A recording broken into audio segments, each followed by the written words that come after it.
இவ்வளோ ஃப்ளேவர்ஃபுல்லாக ஸ்பைஸியாக வீட்லேயே தந்தூரி சிக்கன் பண்ணலாம். எப்படி செய்கிறதுன்னு பார்க்கலாமா? அதுக்கு இஞ்சி பூண்டு பேஸ்ட்டை தனியாக அரைச்சி எடுத்து வச்சுக்கோங்க. பச்சை மிளகா, கருவேப்பிலை, புதினா, கொத்தமல்லி, பட்டை, ஏலக்காய், கிராம்பு, முந்திரி, மல்லி, சீரகம், குருமிளகு, சாஜீரா கொஞ்சமாக ஆட் பண்ணிக்கோங்க. சோம்பு, கொஞ்சமாக தண்ணி விட்டு நல்லா அரைச்சி பேஸ்ட் மாதிரி எடுத்து வச்சுக்கோங்க. இப்போ இஞ்சி பூண்டு பேஸ்ட்டு 2 ஸ்பூன், நம்ம அரைச்சி வச்சுருக்கிற மசாலா, உப்பு, மஞ்சத்தூள், லெமன், கொஞ்சமாக வினிகர், இது ஆப்ஷனல் வேணும்னா சேர்த்துக்கோங்க.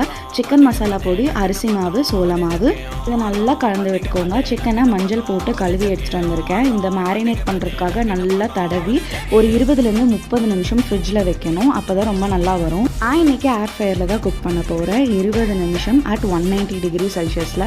இப்போ ஆயில் கொஞ்சமாக தடவி ஃபர்ஸ்ட் 20 மினிட்ஸ்க்கு செட் பண்ணிக்கோங்க. ஒரு 10 மினிட்ஸ் கழித்து திருப்பி வச்சுட்டு இன்னொன்னா மசாலா ஆட் பண்ணி குக் பண்ணிங்கன்னா தந்தூரி சிக்கன் ரெடி. ட்ரை பண்ணி பாருங்கள்.